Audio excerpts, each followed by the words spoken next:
you never know where the next movie is going to come from sometimes. Because I found Face because I watched another movie by the director of this film, Antonio Bird, and thought, wow, what a well-made film. Does she have any more? Yeah, and here's one of them. So Face is a 1997 British crime drama. It stars Robert Carlyle, Ray Winston, Lena Headey's in this. It's got Damon Albarn in it as well. And this is a very 90s movie. You can tell as soon as any of the music plays throughout this movie, you're just like, alright, this is 90s as fuck, that's fine. It might date the movie in that respect. But other than that, what we have here is a really cool crime film. So what is it about? Well, there's these four or five guys. Well, they pull off a bank heist. And it's a daring heist, and they get away with it. And they all hide the money in separate places. And then the next day happens, and the money starts to go missing. It's been taken from Robert Carlyle's place of hiding. It's been taken from Ray Winston's place of hiding, etc., etc. Who's taken the money? Who's killing these people? And why? What is going on? So it felt like a Parker novel to me, in a good way. I love Parker novels. They're all heist stories, but not all of them are about the heist itself. Sometimes the heist happens right at the start, and everything that happens after that is the book. You know, who's gonna snitch? Who's trying to get away with all the money? That kind of thing. How does the fallout of a robbery like this happen? Things like that. So you've got these armed robbers trying to get away from the cops, whilst also simultaneously trying to figure out who took the damn money. And they all want their freaking payday, especially since it wasn't as much money as they thought it would be. And so they're like, well, hey, it was our money. Might not be as much as we wanted, but it's ours, goddammit, give it to us. And as this movie's unfolding, I'm thinking, alright, the music's kind of 90s as fuck, but the movie is so well made, and the acting is just fucking fantastic. It's a movie that kind of draws you in, and it's not necessarily because of the crime factor, it's just the characters and how everything kind of comes together. I really liked it. It's a gem too. It's a nice little gem I'd never heard of, and I wouldn't have heard of if I hadn't have watched the next movie that Antonio Bird would go on to direct. Review coming soon. So yeah, whilst I'm not going to go in and spoil things that happen in this movie, I'm going to say it is a really good time.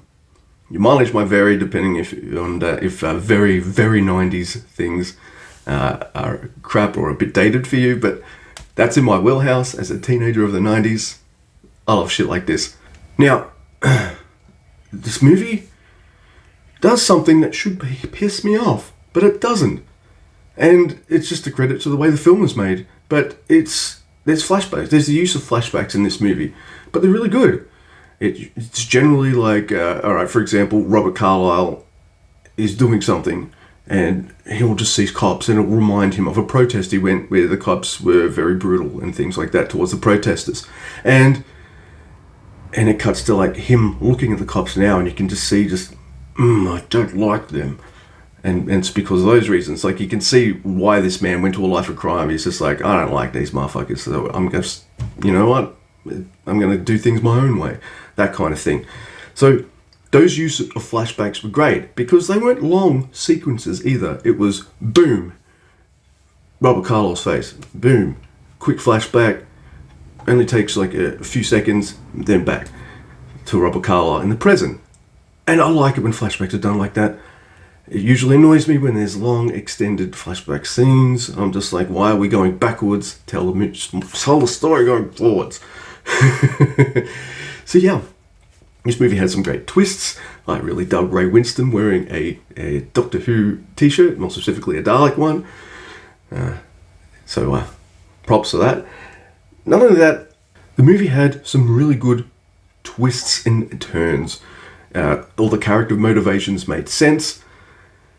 And just everything just kind of really came together and worked. The ending is a little happy. I might have cut it like maybe a minute before it ended. because I want to bum you all out. But no, I'm glad the movie ended the way it did. So this is good stuff. It's a little gem that I don't know of. It was really difficult to chase this movie up because no streaming services have this. And also, here's another thing. Try to look up a movie with the word face in it the year Face Off came out. But guess what? I don't know why this is always the last place I look for films. But Prime, no. Paramount, no. Tubi, no. Netflix, no. Everywhere, no, no. Wait. What about YouTube? And lo and behold, YouTube had this flick. I will put the link down below. Hopefully it still works. So watch this movie while you can. It is an hour and 40 minutes. It's not too long. Doesn't overstay its welcome. It tells a really good crime story. It's not afraid to be funny or shocking.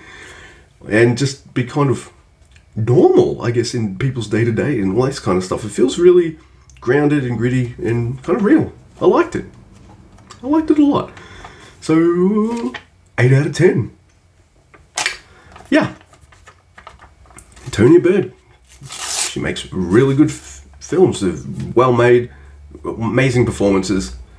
If you've got an hour and 40 minutes to check out an old 90s movie, you can't go wrong with this little gem right here. So watch it.